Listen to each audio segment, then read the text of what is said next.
अस्सलाम वालेकुम। जैसा कि हम सना छोड़ दें और वो सूर्य फातिहा शुरू कर दे, तो हम अपने आगे से थोड़ा पढ़ के उनके साथ मिल जाएं सूर्य फातिहा, यानी कि उसको कंप्लीट कर लें सूर्य फातिहा सूर्य को। फातिहा ठीक है के ना? बारे में सना ना पढ़े। ख़ास तौर पर ख़वातीन को, और ख़वातीन को क्या, हमारे यहाँ तो इंडिया पाकिस्तान में या पूरी दुनिया में अगर कह लीजिए, मर्दों को भी नमाज पढ़ने में बहुत सारी गलतियाँ नमाज में करते हैं सूरह फातिहा को लेकर। आदमी जिस वक्त इमाम के साथ नमाज पढ़ रहा है, ख़ास तौर पर ख़वातीन, चूँकि इंडिया पाकिस्तान की ख़वातीन को इन मौलवियों ने मस्जिदों में जाने पर पाबंदी पहले लगा दी थी। अब तो खैर अल्लाह का शुक्र है कि हल्के हल्के ये भरम और ये जो दीवारें थी वो गिर गई हैं, वरना हमारे हनफी मज़हब में तो तसव्वुर ही नहीं था औरतों को मसाजिद में लाने का। मेल और ठेलों में तो जाती थी, लेकिन देवबंद के अंदर चौदस देखने जाती थी, उर्स देखने जाती थी। नमाज किसी भी, मेरे ख्याल से आज भी देवबंद के अंदर कोई ऐसी मस्जिद नहीं है जहां पर औरतें नमाज पढ़ने जाती हों। नमाज बाकायदा तौर पर उनका एहतमाम मेरे इल्म के मुताबिक नहीं है। बहरहाल अगर हो तो प्लीज़ मुझे बताइएगा कि देवबंद में वाकई कोई ऐसी मस्जिद बनाई गई है जहां पर अल्लाह के रसूल सल्लल्लाहु अलैहि वसल्लम की हदीस के मुताबिक जिस तरह से मस्जिद नबवी और मस्जिद हराम में नमाज पढ़ाई जाती है, वहाँ पर भी औरतों के लिए ख़ास मुकाम है। बहरहाल आज जो हम गुफ्तगू कर रहे हैं वो ये कि एक औरत हो या एक मर्द हो, अगर वो सना नहीं पढ़ता, सुब्हानक अल्लाहुम्मा व बिहम्दिक अल्लाहुम्मा बाअद बैनी व बैन खतायाए, इस तरह की जो इफ्तिताहिया कलिमात हैं नमाज के, जो अल्लाह के रसूल सल्लल्लाहु अलैहि वसल्लम पढ़ा करते थे सना, अगर वो नहीं पढ़ता और सिर्फ सूरह फातिहा पढ़ लेता है, तो क्या उसकी नमाज दुरुस्त है? हाँ, उसकी नमाज। समाहत शेख अब्दुल अजीज बिन बाज से पूछा गया कि ये मसला बड़ा अहम है, क़िराअत के मसले को देखिए मुकम्मल वजाहत के तार अगर हम आपकी खिदमत में पेश करें, तो समाहत शेख से पूछा जा रहा है कि अगर शख्स कोई नमाज में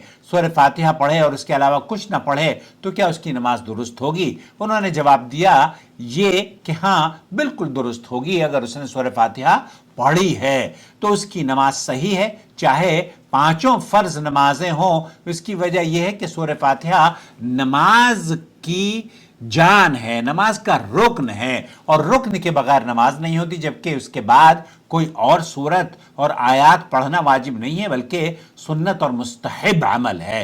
नबी करीम सल्लल्लाहु अलैहि वसल्लम ने फरमाया, ला सलाता लिमन लम युक़रा बिफ़ातिहतिल किताब, यानी जिसने फातिहा नहीं पढ़ी उसकी नमाज नहीं। इस हदीस से वाज़ेह होता है कि फातिहा नमाज का लाजमी रुकन है, जबकि इसके अलावा क़िराअत मुस्तहब है, अफजल है अगर आप पढ़ते हैं फबिहा। लेकिन सूरह फातिहा अगर आपने नहीं पढ़ी है तो आपकी नमाज ही नहीं है। अब आप ये कह रही हैं कि हम इमाम के साथ गए और इमाम आखिर में था नमाज रकात के, तो हमने सूरह सना नहीं पढ़ी, सूरह फातिहा पढ़ ली, बिल्कुल आपकी नमाज दुरुस्त है। फिर सवाल किया गया कि अगर किसी शख्स ने सूरह फातिहा ही नहीं पढ़ी तो उसका क्या हुक्म होगा? उन्होंने जवाब दिया कि अगर वो इमाम हो या अकेला नमाज पढ़ रहा हो तो उसकी नमाज सही नहीं होगी, उसे नमाज दोबारा अदा करनी होगी। ये लाजिम है उसके ऊपर, क्योंकि उसने सूरह फातिहा नहीं पढ़ी, क्योंकि फातिहा रुकन है और रुकन के बगैर नमाज मुकम्मल नहीं होती। इसकी कोई तलाफी नहीं है, ना सजदा सहू है, ना उसकी कोई कमी पूरी कर सकता है, बल्कि पूरी नमाज का आपको इआदा करना होगा। अगर आपने पूरी नमाज में सूरह फातिहा, हमारे यहाँ तो अक्सर अहनाफ सूरह फातिहा नहीं पढ़ते इमाम के पीछे, तो आपको इआदा करना चाहिए। रहा मसला मुख्तदी या जो इमाम के पीछे नमाज पढ़ रहा हो, तो इसमें उलमा का अक़वाल ज़रूर है कि इमाम की क़िराअत जहरी नमाजों में उसको पढ़ने की ज़रूरत नहीं है, लेकिन ये दुरुस्त नहीं है। सही मुस्लिम के अंदर हदीस मौजूद है, अल्लाह के रसूल सल्लल्लाहु अलैहि वसल्लम हज़रत अबू हुरैरा से पूछा गया तो उन्होंने कहा हाँ, इमाम के पीछे भी पढ़ा करो। और अबू दाऊद के अंदर हदीस मौजूद है, अल्लाह के रसूल सल्लल्लाहु अलैहि वसल्लम ने फरमाया कि इमाम के पीछे भी फजर की नमाज में आप अलैहिस्सलातु वस्सलाम ने ये हुक्म दिया है कि तक़रऊन खल्फ़ इमामिकुम, क़ालू नअम, क़ाल ला तक़रऊ इल्ला बिउम्मिल क़ुरान फ़इन्नहु ला सलात लिमन लम युक़रा बिहा। तो ऐसे शख्स की नमाज नहीं होती जो जहरी नमाजों में भी सूरह फातिहा नहीं पढ़ता। और क्यों? क्योंकि अल्लाह के रसूल की ये हदीस है, ला सलात लिमन लम यक़रा बिफ़ातिहतिल किताब। और एक और हदीस में आया है, शायद तुम अपने इमाम के पीछे पढ़ते हो। सहाबा ने अर्ज किया, जी हाँ। आपने फरमाया, फातिहा के अलावा कुछ न पढ़ो, क्योंकि जिसने फातिहा न पढ़ी उसकी नमाज नहीं। ये नस वाज़ेह तौर पर मुक्तदी को भी शामिल करती है, इसलिए इस पर अमल करना हर मुसलमान के लिए ज़रूरी, वाजिब या फ़र्ज़ समझ लीजिए कि आज के बाद आप ये तय कर लें कि हर नमाज में आपको सूरह फातिहा पढ़नी है। अगर आप कोई नमाज रुकू की हालत में शामिल होता है तो अक्सर लोग ये कहते हैं कि रुकू की रकात, मुद्रिक रुकू की रकात को शुमार किया जाता है।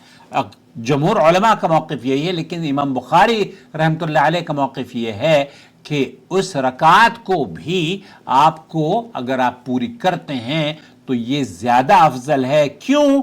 क्योंकि जब आप रुकू की रकात में शामिल होते हैं तो आपका क़याम भी छूट जाता है, आपकी तकबीर तहरीमा भी छूट जाती है और आपके सूरह फातिहा भी छूटी होती है। तो आपकी जो नमाज के 3 रुकन हैं, उन 3 रुकन की वजह से, छूटने की वजह से, क्योंकि जब आप रुकू में जाते हैं ना, अल्लाहु अकबर कहते हुए धड़म से रुकू में गए और सुभान रब्बिल अज़ीम कहते हुए फिर सजदे खड़े हो गए, तो इस तरीके से तकबीर तहरीमा आपकी छूट गई। तकबीर तहरीमा क्या है? नमाज के आगाज़ में अल्लाहु अकबर कहना और फिर अल्लाहु अकबर कह के रुकू में जाना। ये नमाज में रुकू के लिए तकबीर कही जाती है। जब आप सजदे में जाते हैं या रुकू में जाते हैं या रुकू से सर उठाते हैं, तो आप अगर रकात काउंट करना, ये कहते हैं कि जनाब ये रकात काउंट की जाएगी, तो ये महल नज़र मौक़िफ़ है। सही बात, हालांकि शेख इब्न बाज़ वगैरह, शेख हुसैमीन वगैरह का मौक़िफ़ ये है कि अगर आप रुकू में शामिल हो जाते हैं तो फिर उस रकात को वो शुमार करते हैं, लेकिन सही मौक़िफ़ यही है क्योंकि अल्लाह के रसूल सल्लल्लाहु अलैहि वसल्लम ला सलात लिमन लम यक़रा बिफ़ातिहतिल किताब, इस हदीस की रूह से शेख इब्न बाज़ भी ये कहते हैं कि अगर आपने नमाज में सूरह फातिहा नहीं पढ़ी तो वो नमाज उसका इआदा करना होगा। इसका मतलब ये हुआ कि हर हालत में आप पर सूरह फातिहा पढ़ना फ़र्ज़ है, और वो चाहे औरत हो, मर्द हो, बूढ़ा हो, बच्चा हो, कोई भी नमाज हो। आप ये भी नहीं है कि आप नमाज जनाजा पढ़ रहे हैं तो हम सूरह फातिहा ही गायब कर देते हैं। सना आप ना पढ़ें, सना तो अल्लाह के रसूल सल्लल्लाहु अलैहि वसल्लम में साबित ही नहीं है नमाज जनाजा में, तो सना आप ना पढ़ें, सिर्फ सूरह फातिहा पढ़ें और 5 नमाजों में आपने सूरह फातिहा पढ़ी और नमाज पढ़ने के बाद आपने सलाम फेर लिया, तो ये 5 नमाजें आपकी सिर्फ सूरह फातिहा पढ़ने की वजह से काबिल कबूल और मकबूल होगी। लेकिन अगर उसमें आप छोटी सूरत, बड़ी सूरत कुछ मिला लेते हैं तो ये अफजल और ज़्यादा फजीलत और सही बात होगी। उम्मीद है वज़ाहत हो गई होगी। अस्सलामु अलैकुम वरहमतुल्लाहि वबरकातुहू। हर नमाज में सूरह फातिहा पढ़ना वाजिब है, और एक शख्स 5 रकातों में, 5 नमाजों में अगर सूरह फातिहा पढ़ता है, सिर्फ सूरह फातिहा पढ़ता है, कुरान करीम की कोई सूरत नहीं पढ़ता, तो शेख इब्न बाज़ रहमतुल्लाह अलैह फरमाते हैं उसकी नमाज दुरुस्त है। अपना ख्याल रखें, नूर टीवी देखते रहें और चैनल सब्सक्राइब कर लें।